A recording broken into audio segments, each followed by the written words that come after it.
We know 7 of the 8 qualifiers as far as the Super 8 stage is concerned, and the 8th qualifier has to be one of these two teams. Either Bangladesh or the Netherlands can make it to the Super 8 stage of the World Cup. Both the teams slotted in Group D. You know D1 for now, and there is the South African team, but which is that team that occupies the D2 slot? Remember, D2 originally was the seeding given to the Sri Lankan side, but they are eliminated already. Which is going to be that second team between these two teams? We'll tell you about that. Both teams left with just the one match.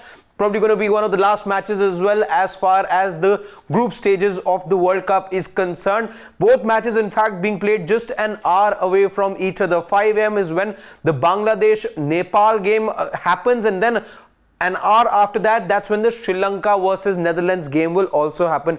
Lots to look forward to. What we're going to do is tell you, we've broken down what the scenario is for both the teams. It is very simple if you're a Bangladesh fan, but as far as the Dutch are concerned, don't count them out yet. They are in there, but they will need a little bit of a favor from the side that they are pitted against in this tug of war at the moment. Let's very quickly tell you what the qualification scenario in this group of death, which was touted to be once the tournament began. What does it look like as far as that second slot is concerned? Bangladesh have fate in their own hands. Very simple for Bangladesh. The one game left against Nepal for them. You win it and you're through. You're anyway ahead as far as points are concerned on the points table.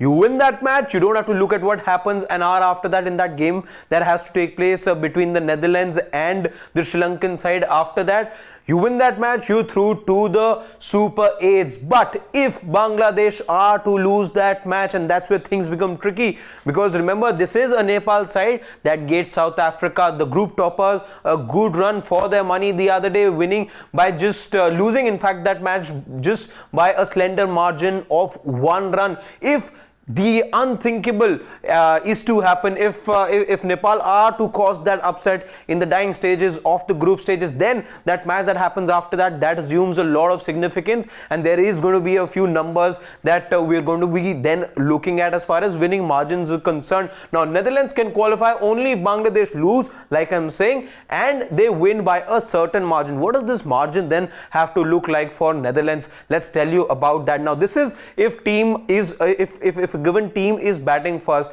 We've not been able to work around the whole thing, but what we know is if, let's say, Nepal are to bat first and let's say they post a total of 140 runs, in that case, regardless of what margin it is for a Nepal victory, the fact that Netherlands will be playing second, in totality they need a 53 run win margin. So let's say the winning margin in game 1, that's the Sri Lanka, that's the Bangladesh Nepal matches, let's say 1 run, you need a 52 run win if you're Netherlands for you to overhaul the net run rate. And what does the net run rate look like? This is what the table looks like as things stand.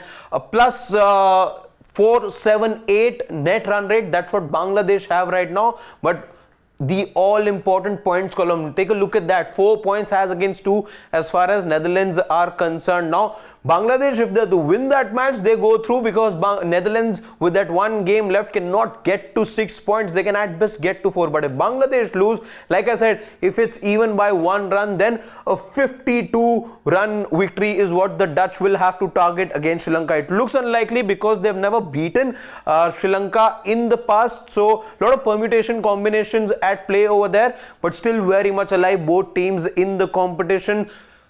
As we said earlier as well, Bangladesh have a slight edge. Why? You win the match and you're through. It's going to be exciting though, because Nepal put in a spirited performance the other day against South Africa. Can they repeat that and cause a big upset? Remember, the tournament started with a couple of upsets.